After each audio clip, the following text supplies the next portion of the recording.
Sinungaling sila. Talagang pinuntarya nila si Senator Marcoleta.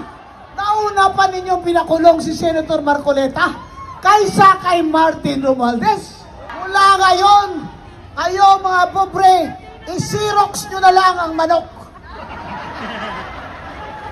Wala kayong ulamin, isirox nyo ang galunggong. Kasi sabi naman ng abogado nila, ay yan ay original na rin.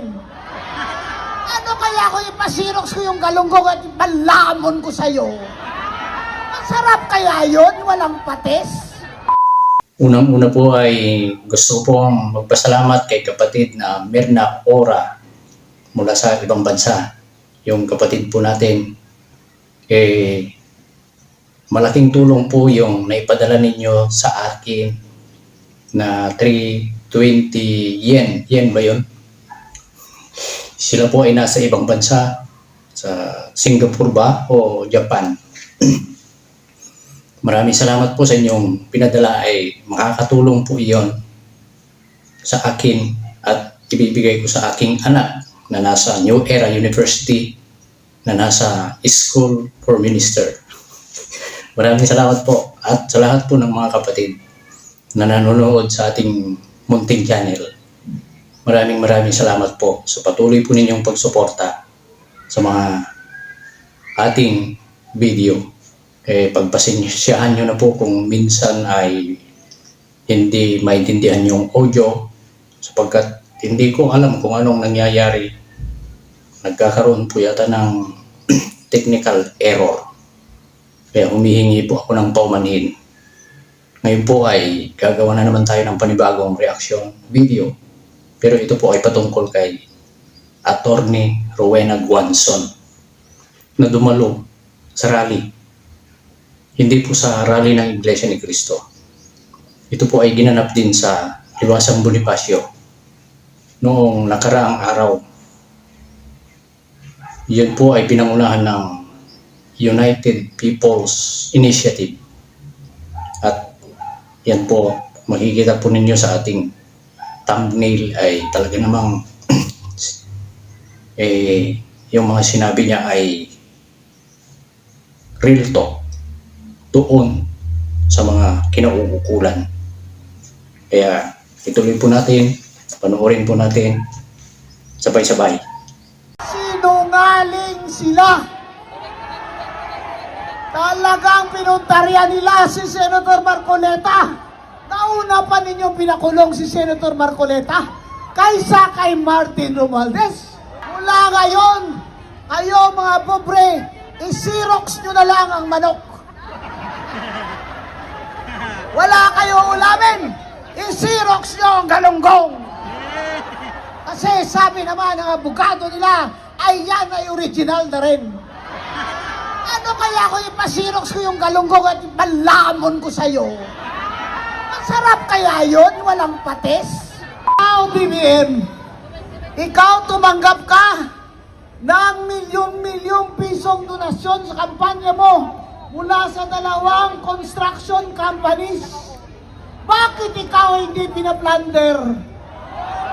Bakit si Senator Marcoleta plunder na yun ay campaign funds? Kung plunder yun, dapat lahat ng mga congressman dyan na sobra na 50 million yung kanilang diniklara sa COMELEC, dapat sila din lahat ay plunder? Sinungaling sila. Talagang pinuntarya nila si Senator Marcoleta.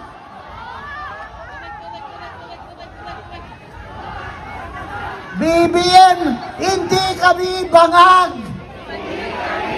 Alam namin na si Bunoan, kunyari isi-state witness mo para mapagtakpan lamang ang mga galamay mo sa tabi mo. Hindi kami bangag. Alam namin dito ang punot dulo ng lahat ng kasakiman ng pagnanakaw sa flood control funds ay nanggaling mismo sa kamay mo dahil ikaw ang pumirma. Ikaw ang pumirma ng budget na pinakarumdal-dumal na pagnanakaw sa kaban ng bayan ikaw, BBM, ang pumirma. At hindi kami bangag para hindi namin malaman na alam na ng lahat na ang sinasabi ni Saldico ay totoo, na siya ay nag-insertion kayo ng 100 billion dyan sa flood control at ang 25 billion na sinasabi ni Saldico ay hinatid niya mismo sa bahay mo, BBM. Ngayon, sino ang mananagot sa flood control? Nauna pa ninyong pinakulong si Senator Marcoleta kaysa kay Martin Romualdez. Nasaan naman ang ustisya dyan? Nasaan naman ang katarungan dyan? BBM, hindi kami bangag.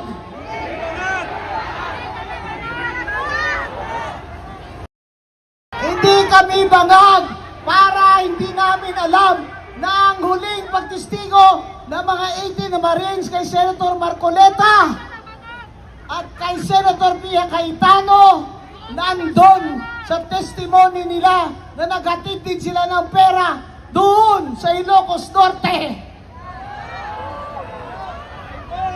Ang pinapanigan mo ay ang malalapit sa iyo. Kaya si Bunuan gagawin nilang state witness. Meron bang state witness na siya mismo ang pinakamataas na opisyal ng DPWH? Tama ba yun? Tama ba? Gusto lang nila magsabi si Bunuan na si Romualdez ang mastermind para tumigil na tayo lahat. Pwede bang si Romualdez lang ang mastermind? Yun ang mga tinutukoy ni Senator Marcoleta sa kanyang Blue Ribbon investigation. Kung kaya pinatigil, kaya nila inagaw ang Senate presidency para tumigil si Senator Marcoleta ng kakaimbestiga kung sino ba talaga ang mga hinatiran ng pera ng mga bodyguard ni Saldico. At sinabi nila, naghatid din sila. Sinabi nila, nasa news yan, naghatid din sila ng pera. Si Saldico mismo ang nagsabi sa kanyang video, naghatid siya ng pera, 25 billion kay BBM. Ang sagot lang ni BBM sa atin, nung sinabihan siya na nagrarally tayo, sabi niya, they can rally.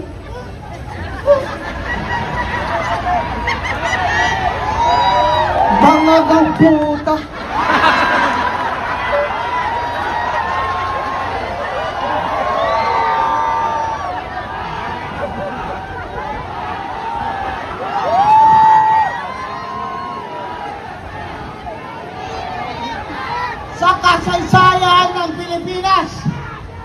Sa kasaysayan ng Pilipinas, kasama na yung ama niya na diktador. Ito lang ang first time na ang Presidente Bongbong Marcos ay minus 27 ang grado. Pero kung makapunta sa Canada, parang akala mo, winner! Akala mo parang walang nagugutom sa inyo. Para bang totoo na guni-guni lang natin lahat na 2.5 million na Pilipino ang walang trabaho? Maliban dyan, 15 million ang underemployed o part-time lang ang trabaho. BBM, hindi kami bangag. Gutom na kami. Gutom na kami. Ang sinasabi ni BBM, oh, look at me. I am president of an upper middle class country, sabi ng World Bank. Gago! Hindi ka ba naman bobo, naniwala ka dyan dahil wala kang alam, di ka nga nag-graduate sa college eh. BBM, baka hindi mo alam. Pero kami, hindi kami bangag, kaya alam namin na yung upper middle class na yan, na klasifikasyon ng World Bank, ang ibig sabihin lamang yan ay dahil niloloko nyo kami, dahil ang ginawa nyong batayan sa pagsuma-suma total ay gross national income. ang income ng buong Pilipino. Eh syempre, ang dami namang oligarko. Ang dami namang mayayaman. Kaya hindi nabibilang yung nagugutom. O kaya sa gross national income, upper middle class na daw kayo. Ikaw kaya, bakit ka nakapaa? Upper middle class ka ba, bata? Nakapaa ka pa rin hanggang ngayon. Hindi ka pa rin nakapag-aral. Mataas pa rin ang presyo ng pagkain. Simula nang umaupo sa 2022, mataas ang bigas, mataas ang galunggong, pati gulay hindi mo na kayang bilhin.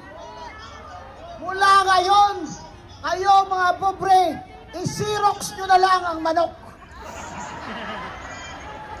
Wala kayo ulamin, i-Xerox nyo ang galunggong. Kasi sabi naman ng abogado nila, ay yan ay original na rin. Ano kaya kung ipasirox ko yung galunggong at malamon ko sa'yo? Masarap kaya yun? Walang patis? Walang suka? Yan na ang sitwasyon natin mga pobreng Pilipino dahil sa 4 na taon na si BBM ang presidente, wala siyang ginawang mabuti. Pagkos ang ginawa niya ay hinayaan niya magnakaw na magnakaw. Magnakaw na magnakaw. Ang mga taong napakapalibot sa kanya. Hindi kami bangag BBM. Ang ibig sabihin ng upper middle class status ng World Bank ay itataas nila ang interes sa utang. Na real talk si BBM. Grabe magsalita si Attorney Rowena Guanzon. Sasabihin ng World Bank, upper middle class ka na pala ngayon eh. Mataas naman pala ang gross national income mo. E di tatasan natin yung interest ng utang ng mga Pilipino. Hayop ka! Hindi mo na inisip ang mga taong nagugutom. Ikaw, flex ka pa, upper middle class. Animal, walay batasan. Way huya, ang yuti kagwang. Anak ng kagwang. Saan ka makita ng presidente na proud pa siya? Nagsabi na, uy, yumayaman na pala ang mga Pilipino dahil ako ang presidente ninyo. Ito ang kasinungalingan na pinapakain niya sa atin. Dahil dito sa sinasabi niya na upper middle class income na tayo ay hindi na magpapautang yung iba. Ay salamat, hindi na siya pautangin. Kasi sasabihin ng Korea, number 1, di kita pautangin kasi kinukurakot mo lang. Number 2, hindi na kita pautangin kasi hindi mo na kailangan. Kasi upper middle class income na mga Pilipino. O di ka ba naman gago? Utang ka ng utang na loob. Kami nagbabayad. Pati ang batang walang salawal at walang sapatos, tsinelas dyan, 165,000 na ang utang niya ngayon na babayaran niya. Hindi pa siya nagtatrabaho, sanggol pa lang siya. Ang utang niya ay 165,000 pesos na. At ano ang mangyayari sa mga bata na pinapaaral natin? Na nangungutang mga magulang, halos hindi na kumakain sa trabaho. Hindi na kumakain, wala nang merienda para lang may baon ng mga bata. After 2 years, bago malis si Bongbong Marcos, wala nang trabaho. Yan na ang pinakamasaklap na ating haharapin sa 2028. Kung bakit ang eleksyon na yan ay napaka-importante sa future ng ating mga anak at mga apo. Wala ng trabaho. Ang foreign direct investment, bagsak. Edukasyon, bagsak. Turismo, bagsak. Ang umaakyat lang ay ang travel allowance ni BBM. Ayon, sasabihin niya sa atin, I want to leave a legacy. Ha?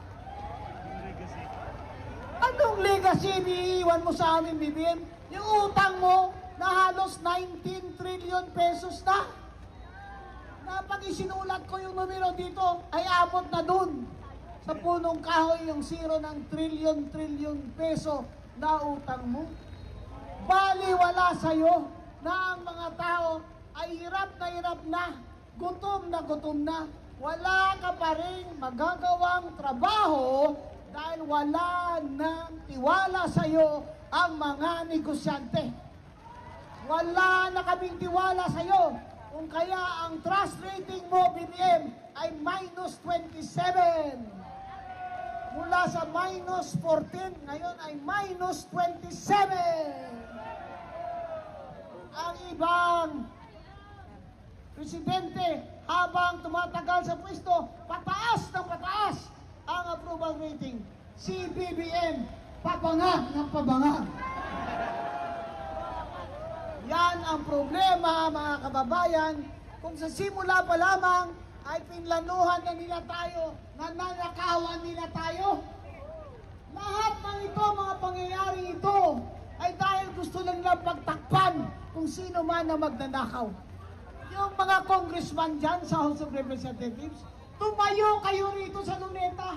Magpaaraw kayo between 12 to 1 o'clock. Sumigaw kayo dyan na hindi kayo magnanakaw. Hindi kayo ever nagnakaw. Siguro 5 lang sa inyo makakatayo dyan. Huwag kayong magsinungaling sa amin. Kasi alam namin ang mga ginagawa nyo dyan.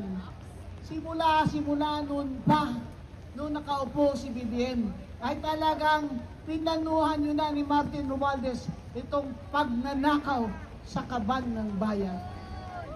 Kaya tingnan nyo naman, anong sabi na naman ngayon nila, ng mga congressman?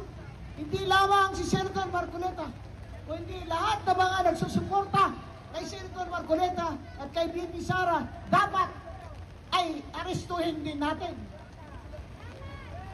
Anak kayo ng mga adik.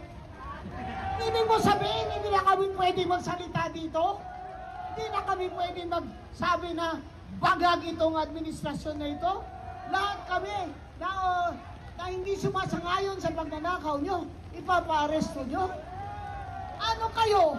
Ano tingin nyo kay BBM? Hari? Dahil sa ibang bansa nung araw, kagaya ng Thailand, ay may batas. Dapat ang hari ay tiningnan mo lang sa mata. O kaya ay pinagsalitaan mo, ikaw ay pupugutan o papatayin. Walang hari sa Pilipinas. Dahil itong demokrasya natin ay pinanalo ng ating mga ninuno sa dugo, pawis, at sakripisyo nila. Para ano? Para ang mga BBM gang ay malaya sa pagnanakaw na hindi na natin sila pwedeng murahin. Bakit nagrereklamo si Auntie Claire na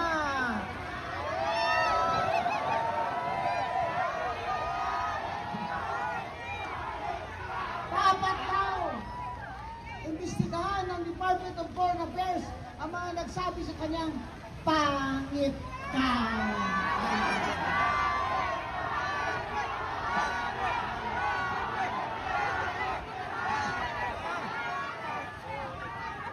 Hanggang doon pa sa ibang bansa ng Canada? Hanggang doon pa sisikilin nyo ang freedom of speech ng mga Pilipino? Eh, totoo naman talagang pangit ka! Ang hirap talaga kausapin ng mga ganitong klaseng tao na dahil sa laki ng sweldo nila ay talagang imbes na ang trabaho niya mag-report sa atin kung ano na nagawa ng boss niya, ang trabaho niya ay pangungutya sa lahat ng nag-oposisyon kay BBM, kagaya kay Senator Pia Cayetano. Hingal daw, hinihingal daw. Bakit daw siya hinihingal?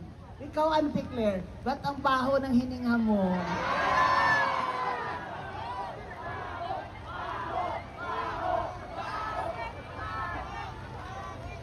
Lahat ng ito, mga kababayan, lahat ng pagsisikil sa atin na oposisyon sa BBM administration dahil sa korupsyon.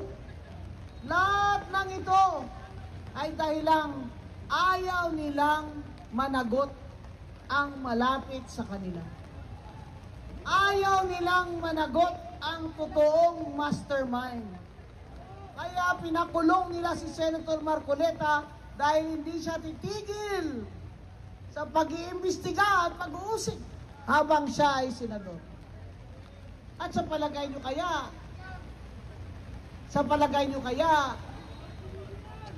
nasira nila ang pananampalataya ni Senator Marcoleta sa Diyos? Bagkos lumalakas ang kanyang pananampalataya sa mahal na Panginoon.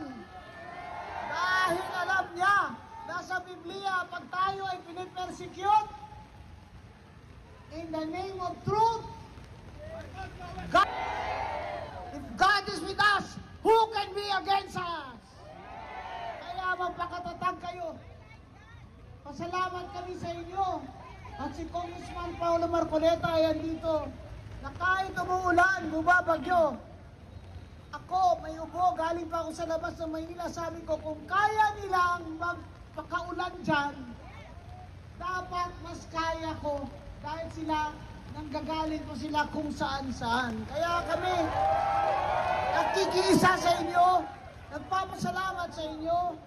Ang hiling lamang po namin, ipanalangin niyo si Senator Rodante Marcoleta na maging matatag ang kanyang faith at pananampalataya sa mahal na Panginoon. Ipanalangin natin na ang mga kampon ni Satanas ay matali na ang kanilang mga kamay at masara ang kanilang mga bibig.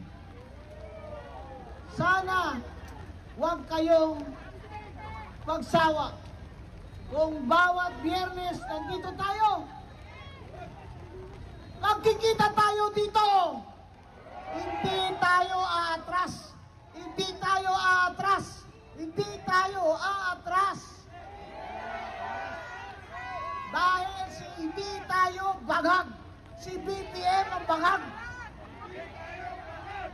Kailangan malaman ng ibang bansa na nagpoprotesta ang mga Pilipino dito bawat linggo. Dapat malaman nila para habang si BBM ay naglalamierda sa ibang bansa, alam ng mga opisyalis ng ibang bansa na ang Pilipinong pobre ay gutom na gutom na. Gutom na gutom na habang ang ating presidente ay naglalamierda kasama si Auntie Claire. Kung gusto man ni Auntie Claire kasama niya si BBM sa langit, ewan ko lang kung papayag si Lisa Marcos.